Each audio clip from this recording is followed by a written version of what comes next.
সালাম আলাইকুম।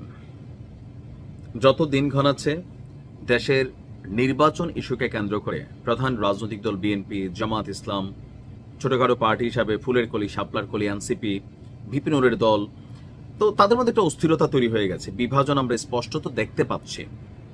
এর মাঝখানে শেখ হাসিনার রয়টার্সকে দেওয়া সেই সাক্ষাৎকার, এবং সেই সাক্ষাৎকারে তিনি যা ঘটছে এটার জন্য সরি বলবে না, ঝুকেঙ্গান হি স্টাইলে আছেন।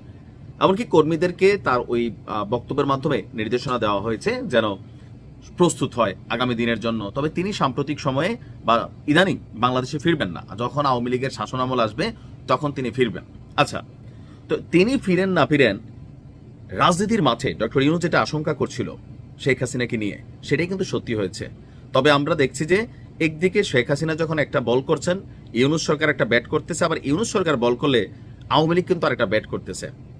কার্যক্রম নিষেধাজ্ঞা থাকার পরেও শেখ হাসিনার ওই দিনের বক্তব্যের পরপরই আমরা দেখলাম যে গতকালকে এবং গত পরশু আপনার দুইটা আওয়ামী লীগের মিছিল বের হয়েছে। তো এই মিছিলে আবার দেখলাম যে সরকারেরও তাৎক্ষণিকভাবে অ্যাকশন। একটা মিছিলে 2 জন, আর একটা মিছিলে 27 জন, টোটাল 29 জন গ্রেপ্তার করেছেন। শুধুমাত্র ঢাকাতে না, আমি আমার এলাকাতেও দেখছি গতকালকে 12 জনকে গ্রেপ্তার করছে। তো এরকম বিভিন্ন এলাকায় আপনার প্রতিদিন আওয়ামী লীগের যে সকল নেতাকর্মী কি বলা হয়েছে, ধরেন সরকার বিরোধী, এই মুহূর্তে ইউনূস সরকার বিরোধী যে কোনো অ্যাক্টিভিটিস চালাচ্ছে, অথবা আওয়ামী লীগের কার্যক্রম নিষেধাজ্ঞা দিয়ে রাখছে সরকার, সো এই মুহূর্তে টোটালি বেআইনি মাঠে নামতেছে, সরকারকে চ্যালেঞ্জ দিচ্ছে। এই যে একটা উদ্ভূত পরিস্থিতি হয়েছে, সেখানে আইন শৃঙ্খলা বাহিনী শক্ত অবস্থানে আছে। আওয়ামী লীগের যেই ঝটিকা মিছিল মাঝখানে যেরকম বড় হয়েছিল, আবার কিন্তু একটু ছোট হয়ে আসছে। কারণ কি, সেটা বাংলাদেশে যারা মানে লিড পজিশনে আছে তাদের অনেকেই কিন্তু গ্রেপ্তার করা হচ্ছে। যদিও তাদের লম্বা সময়, আমি এই সরকারের একটা ভালো দিক যেটা মনে করি যে সাসপেক্টেড হিসাবে, অথবা আওয়ামী লীগের, যুবলীগের, ছাত্রলীগের একদম লোয়ার শ্রেণীতে যারা আছেন নেতাকর্মীরা, তাদের অনেকে গ্রেপ্তার হওয়ার পরে তাদেরকে কিন্তু মোটামুটি জামিন দেওয়া হচ্ছে। এটা কিন্তু একটা ভালো দিক যে গ্রেপ্তার হইতেই পারে, আবার তিনি জামিনে আসতেছেন, এটা একটা বেটার। আবার অনেক সময় আছে যে গ্রেপ্তার করে আর জামিন দিচ্ছে না, এটা হচ্ছে কারা, একদম A+ কোয়ালিটির যারা নেতা আছেন, অথবা যাদের ডাকে মাঠে যে কোনো পরিস্থিতি তৈরি হতে পারে, ওই রকম যারা আছেন তাদের জামিনের বেলায় হয়তো আমরা একটু ভিন্নতা দেখতে পাচ্ছি। দর্শক, এই মুহূর্তে ডক্টর ইউনূস গতকালকে যখন বললেন যে নির্বাচনের আগে একটা বড় ধরনের ঘটনা ঘটতে পারে এবং কি খুবই চ্যালেঞ্জিং একটা নির্বাচন হবে, সেনাপ্রধান বার্তা দিলেন দেশবাসীকে একত্রিত থাকতে। আবার দলগুলো এখন আস্তে আস্তে জাতীয় ঐকমত্য কমিশনের যে দীর্ঘ প্রচেষ্টা ছিল পুরাটাই ব্যর্থ হয়েছে। কারণ গতকালকে ডক্টর আসিফ নজরুল ইসলাম তিনি বলছিলেন যে আমরা হতাশ, আসলে এই মুহূর্তে এসে এতটা বিভাজন রাজনৈতিক দলগুলোর মধ্যে যে আমরা কোনো রাস্তা খুঁজে পাচ্ছি না, বা আসলে দেখতেছি না সামনে কি ঘটবে।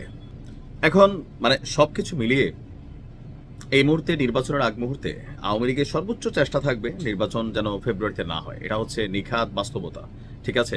আবার সরকার চাইছে যে কোনো মূল্যে ভাই ফেব্রুয়ারিতে নির্বাচন দিয়া একটা সরকারের কাছে, রাষ্ট্রটারে বোঝাই দিয়া, মানে রাজনৈতিক সরকারের কাছে এই সরকার যেন একটা এক্সিট নিতে পারে।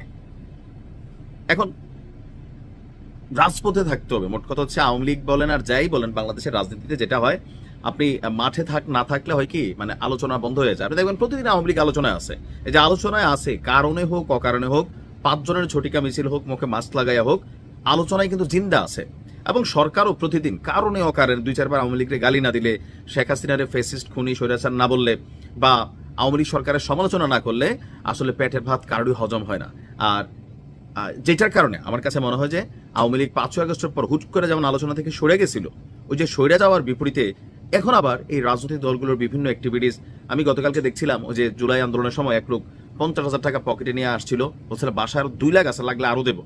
ওই লোকই গতকালকে যুগান্তরকে সাক্ষাৎকার দিছে যে এই ধান্দাবাজদের জন্য কি আসলে আমরা ওই দিন রাজপথে নামছিলাম, এদের ভাই ইস্যু ছিল কোটা মেধা, আমাদের তো ছিল না, এখন ধান্দাবাজ কেন বললো? তার বক্তব্য হচ্ছে এখন কেউ রাজনৈতিক দল করে ক্ষমতা কামাচ্ছে, টেন্ডারবাজি করতেছে, পয়সা কামাচ্ছে, এরা জুলাই যোদ্ধাদের জন্য, বিচারের জন্য মাঠেই নামে না, রাজনৈতিক ভাবে এরা বক্তব্য দেয়। তো এরা তো যার যার আখেরে গোছাই ফেলছে, এখন এদের নামে, এদের ডাকে আর কেউ নামবে? আসলে নামবে না। কারণ ওই সময়টা ছিল ভিন্ন ভিন্ন, যার যার প্রয়োজনে, কারণে অকারণে, গোসা, মান, অভিমান, অনেক কিছুতে ওই সময়টা ঘটনা ঘটছে।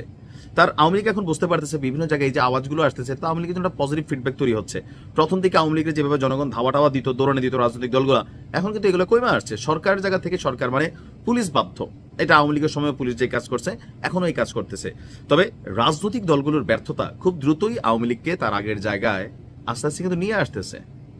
রাজনৈতিক দলগুলোর ব্যর্থতা আছে, এটা কাটাইতে পারবে কিনা মনে হয় না।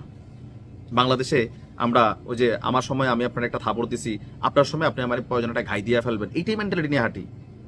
আমার সময় আমি অন্যায় করে দুর্নীতি করে 2 কোটি কামাইছি, আপনার সময় আমরা 5 কোটি কামাইতে হবে, মানে এটাই আমাদের টেন্ডেন্সি, এর বাহিরে নাই মেন্টালিটি।